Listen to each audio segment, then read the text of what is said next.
Now, if you watched the other videos I released here just recently before this one, then you understand why I sound like this. So I'm going to say it again before anybody says anything. I have been sick. I've had the flu. I've had something I don't know, and there for a couple of days I didn't even have a voice, and it is coming back. So I apologize for how I sound. I can't apologize for how I look, because hell, this is how I look all the time. It just is what it is. And I'm not my normal, usual, smart-assy sprite self. I just don't have it in me right now to be very sprite.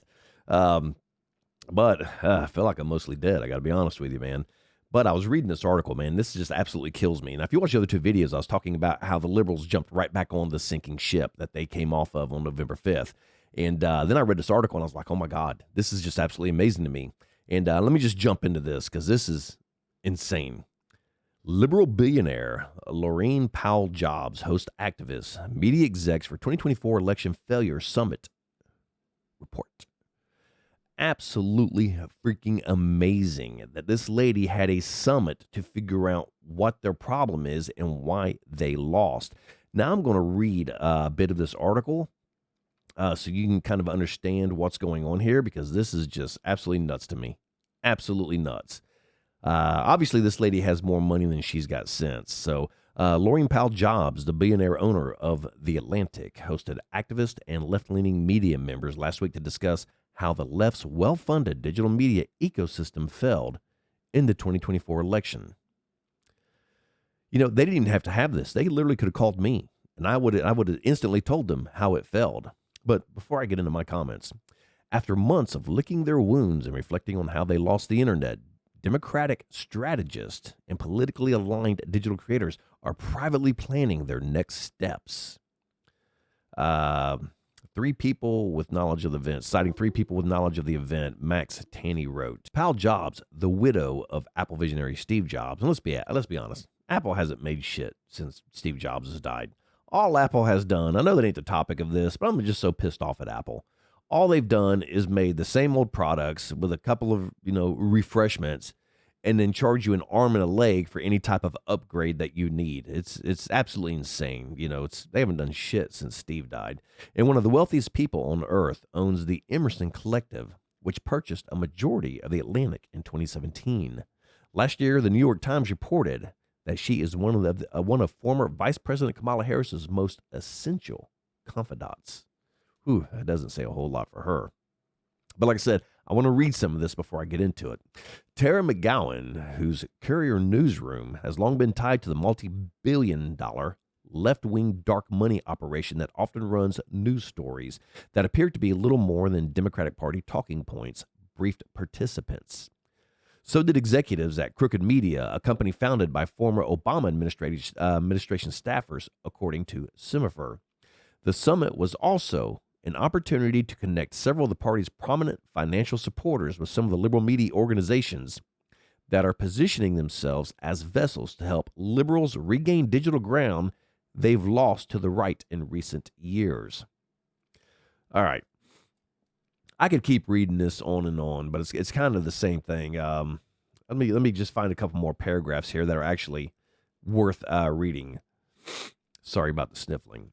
Democrats have been on a months-long party-wide effort to figure out how to regain credibility in digital, or at least develop their own network of friendly pundits and creators outside of legacy media who can effectively deliver their message.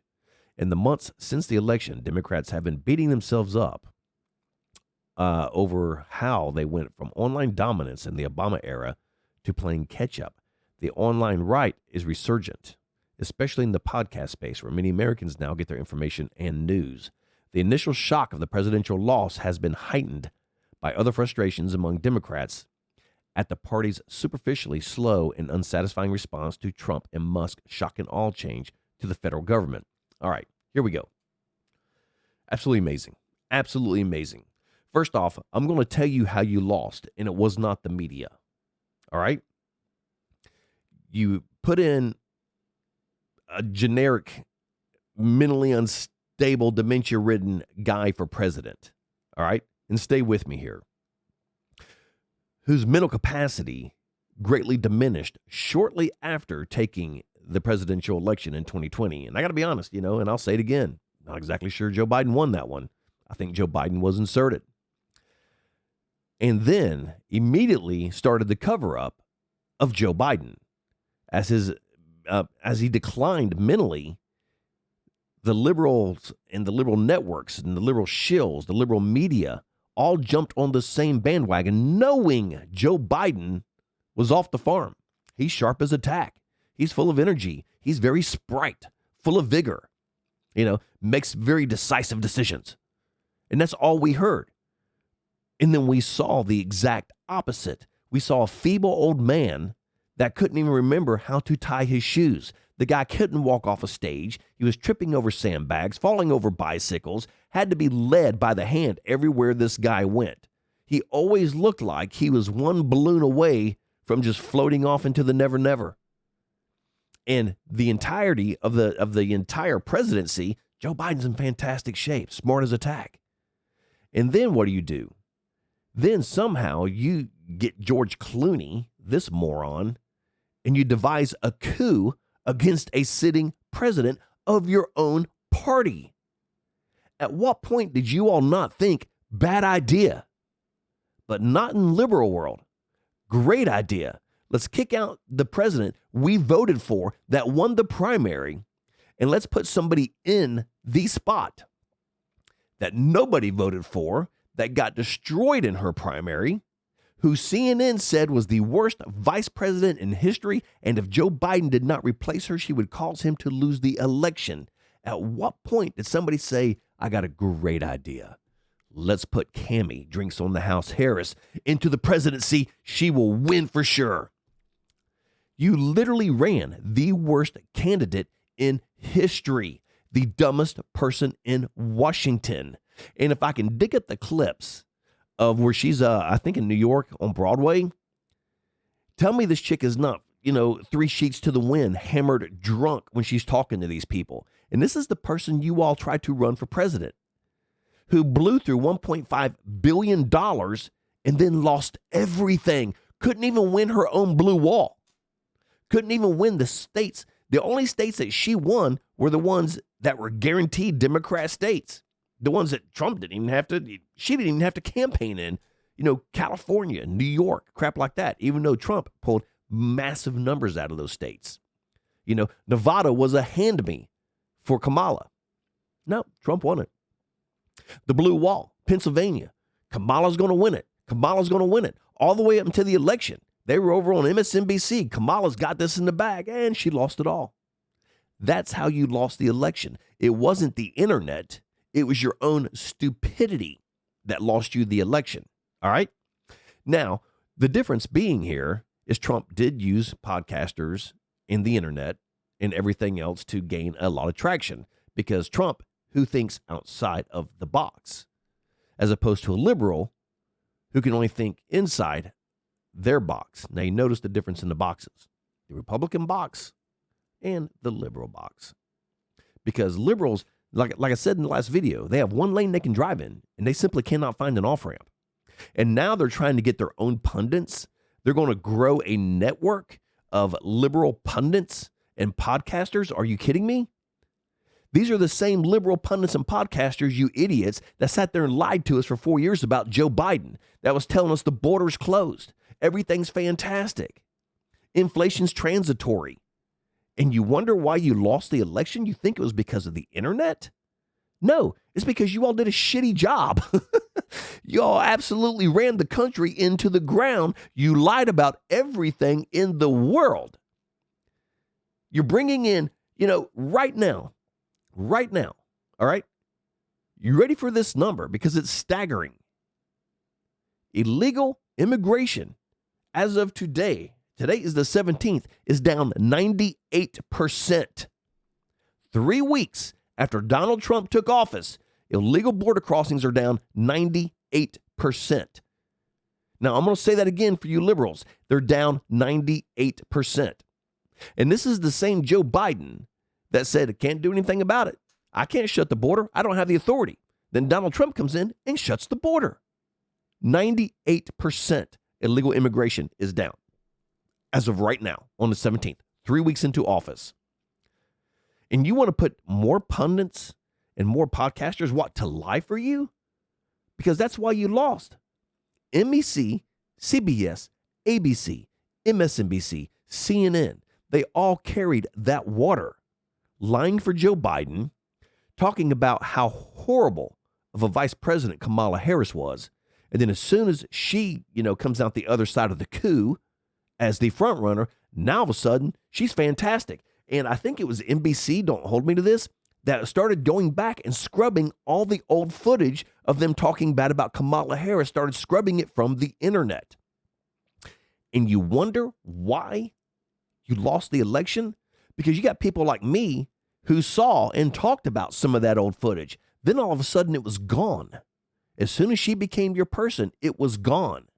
And then, we didn't pay any of those stars in Kamala's campaign. Bullshit, you paid them all. You paid every one of them. Hell, one of your big donators, one of your biggest fundraisers in the Democrat Party is coming clean. She's like, enough. Y'all are still on this woke sinking ship, and I'm jumping ship. And she's coming clean with everything. What's her name? Lynn? And she's spilling the beans on everything she saw. And she was one of the major fundraisers for the DNC. So we know she's got some information. Excuse me. Some very valid information. And she's dumping it all right now. But to have, Laurene Jobs to host activists and media execs for their 2024 failure, they're trying to figure out why they lost. That is mind-boggling to me. I'm trying to figure out how you cannot figure out why you lost.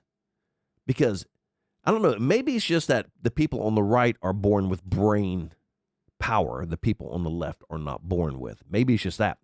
Because everybody on the right knows exactly how you lost. Every one of us.